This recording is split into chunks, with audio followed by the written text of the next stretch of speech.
कि खिदमत ये वे कि तुसी अगर मैनू किराया दे दिओ तो मैं अपने घर जा सकां। और अपने इत्थे कराची आउण दी वजह भी उन्हें दसी कि मैं तकरीबन 20-22 साल ट्रेन का सफ़र किया है, बसां का सफ़र किया है कराची का। और इन्हां 20-22 सालों दे विच अल्लाह ताला ने मैनू किसी अजमाइश विच नहीं पाया। इस तरह कर लो कि इन्हां सारियां गल्लां नूं छड्डो ते तुहानू अगर कोई अपने वर्गा मजबूर नज़र आया तो ये पैसे ओदी मदद कर दिया जे, सानू पहुँच जाएंगे। बिस्मिल्लाहिर्रहमानिर्रहीम। दोस्तों अस्सलाम वालेकुम। दोस्तों अज की वीडियो दे विच एक मैसेज है जिहड़ा तुहानू सारे लोगों को उहदे उत्ते अमल करना चाहिए और तुहाडे सारे वास्ते बेहतरी लाएगा। वो मैसेज की है कि नेकी करो तो अल्लाह ताला तुहानू उहदा दुनिया दे उत्ते ही अजर या इस तरह समझ लो कि सिला जरूर दिंदा है। वो अजर और सिला किस तरह मिलता है और नेकी केड़ी करो और केड़े नज़रिए नाल करो तो मिलता है, वो अगे जाके वीडियो दे विच तुहानू तफसील दे नाल दसने आ। और दसन का जिहड़ा मकसद है वो यही है कि तुसी भी हर वक्त इस तरह की नेकी के बारे सोचते रहो। दोस्तों अज ज़रा थोड़ा गला खराब होने की वजह तो ना आवाज़ थोड़ी कमी आएगी या समझ लो कि फ़र्क आएगा। तो साड़ी इस वीडियो दे नूं वेखण वाले नवे दोस्त उन्हां अगे गुजारिश है कि साडे चैनल नूं सबसक्राइब कर लवो और घंटी दे बटन नूं भी दबा दिओ ताकि साडी हर नवीं आने वाली वीडियो का नोटिफिकेशन तुहाडे तक पहुँच सके। तो शुरू करने अज की वीडियो, क्योंकि कोशिश होंदी है कि घट तो घट टाइम में वीडियो बनाई जाए ताकि तुहानू वेखण लग्या ज़रा आसानी और तुहाडा टाइम भी बच सके। दोस्तों वीडियो बनाने का जिहड़ा मकसद है वो बयान शुरू कर दिता है। मेरी ज़िंदगी तकरीबन 54-55 साल हो गई है और मेरे दिल दे विच हर वक्त ये ख्याल आंदा सी कि ज़िंदगी दी शाम पता नहीं किदों हो जानी है। और तुसी दोस्त, तुसी नौजवान लड़के, बेटे बेटियां जिहड़े साडी वीडियो देखते हैं उन्हां नूं कोई ना कोई अपनी ज़िंदगी दे उस तरह के वाक़यात सुना दिते जान जिहड़े उन्हां वास्ते एक मैसेज भी होण ते समझण दी अलामत भी होण। ये सारियां स्टोरियां सुनाने का मकसद इन्ना कोई है कि तुसी भी अगर ज़िंदगी दे विच कोई नेकी करनी चाहो और ओदा सिला अल्लाह दी ज़ात कोलों लैना चाहो तो वो इस तरह भी तुहानू मिल सकता है। मैं एक अपना वाक़या सुनान लगा वां जिहड़ा मैं अक्सर वीडियो दे विच जिक्र करना। मैं कराची गया बिजनेस के सिलसिले ते उत्थे मैं एक दुकान पाई दरियां दी।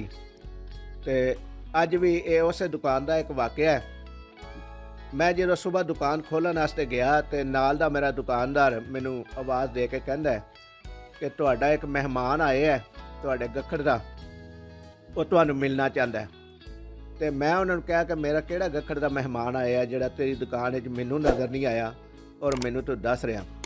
तो वो एक बजुर्ग वाल इशारा करके दस दिया कि यह बजुर्ग तुहाडे गखड़ दे ने ते उन्हां ने तुहाडे बारे च कितों सुनिया ते वो तुहानू मिलन आए ने ते इन्हां नू मिल लवो। मैं उन्होंने बजुर्गों को देख के कहा कि बजुर्गो कित्थों आए हो, कौन हो, मैनू अपना तारफ कराओ। तो उन्होंने मैनू दसिया कि मैं गखड़ दा नहीं लेकिन मैं राह वाली दियाँ ते लेकिन गखड़ मेरी जान पहचान है वे। तो मैनू पता चलिया ही कि इत्थे एक गखड़ दा बेटा रहिंदा है जिहड़ा दुकान करदा है ते मैं उस गरज नाल तुहानू मिलन आ गया वां, क्योंकि मैनू गरज ये वे कि मैं वापस अपने पंजाब राह वाली जाना चाहना वां लेकिन मेरे कोल जान दा खर्चा नहीं। तो मैं उन्हां दी तस्दीक करन वास्ते उन्हां कोलों गखड़ दे बन्नियां दे बारे पुछया कि तुसी गखड़ किनू जानदे हो, क्योंकि मैं तो अपने समझ लो कि तुहानू पहचान नहीं रहा। तो उन्हां चंद एक दोस्तां दा बजुर्गां दा नां दसिया जिहदी वजह तो तसल्ली हो गई। तसल्ली होने तो बाद उन्होंने मैं कहा कि दसो मेरे लायक खिदमत। उन्हें कहा कि खिदमत ये वे कि तुसी अगर मैनू किराया दे दिओ तो मैं अपने घर जा सकां।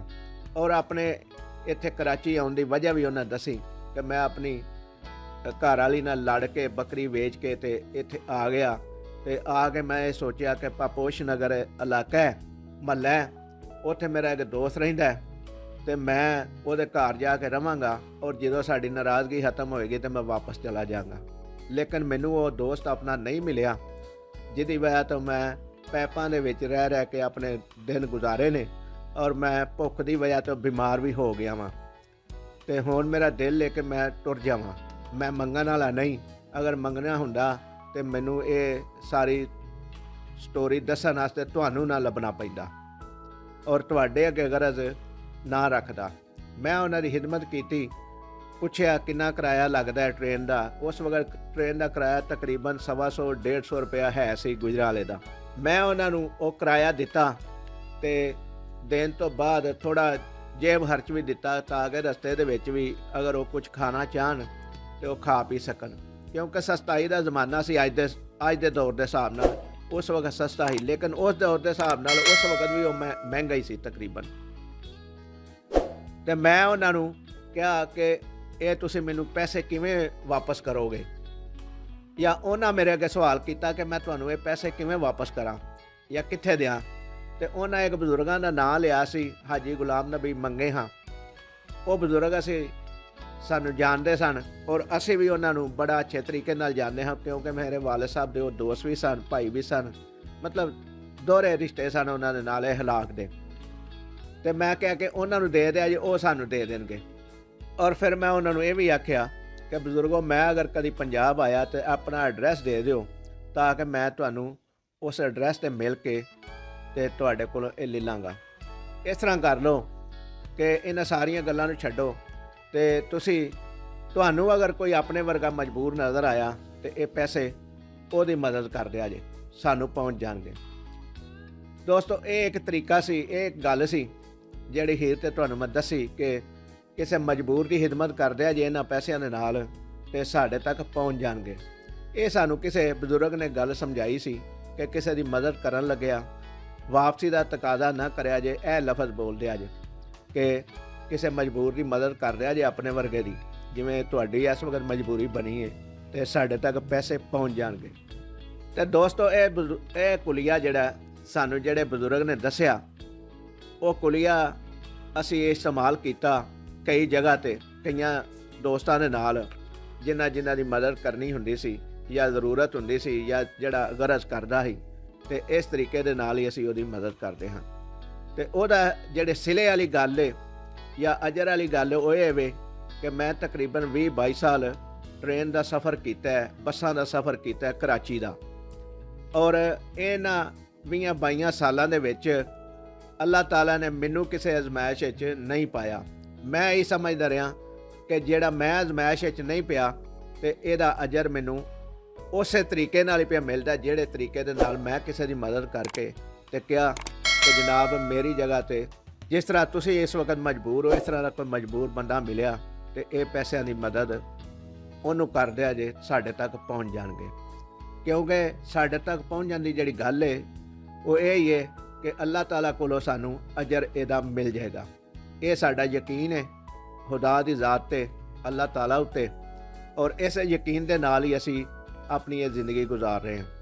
ਤੇ ਦੋਸਤੋ, ਇਹ ਮੁਖਤਸਰ ਜਿਹੀ ਸਟੋਰੀ ਤੁਹਾਡੇ ਅੱਗੇ ਬਿਆਨ ਕੀਤੀ ਹੈ ਔਰ ਇਹਦਾ ਦੱਸਿਆ ਕਿ ਇਹਦਾ ਅਜਰ ਕਿਸ ਤਰ੍ਹਾਂ ਮਿਲਦਾ ਹੈ, ਕਿਉਂਕਿ ਇਹਦਾ ਜਿਹੜਾ ਮਜ਼ੀਦ ਅੱਗੇ ਜਿਹੜਾ ਜਵਾਬ ਹੈ ਉਹ ਅਗਲੀ ਵੀਡੀਓ ਦੇ ਵਿੱਚ ਮੈਂ ਦਿਆਂਗਾ ਕਿ ਮੇਰੇ ਨਾਲ ਕੀ ਹੋਇਆ ਔਰ ਮੈਂ ਕਿਸ ਤਰ੍ਹਾਂ ਆਪਣੀ ਜਗ੍ਹਾ 'ਤੇ ਪਹੁੰਚਿਆ।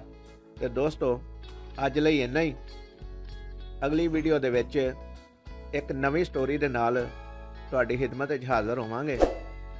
ਇਸ ਵੀਡੀਓ ਨੂੰ ਲਾਈਕ ਕਰੋ, ਸ਼ੇਅਰ ਕਰੋ ਤੇ ਚੈਨਲ ਨੂੰ ਸਬਸਕ੍ਰਾਈਬ ਕਰੋ ਔਰ ਕਮੈਂਟ ਸੈਕਸ਼ਨ ਵਿੱਚ ਇੱਕ ਕਮੈਂਟ ਲਾਜ਼ਮੀ ਕਰਿਆ ਜੇ ਤਾਂ ਕਿ ਸਾਨੂੰ ਤੁਹਾਡੀ ਰਾਏ ਦੇ ਬਾਰੇ 'ਚ ਇਲਮ ਹੋ ਸਕੇ।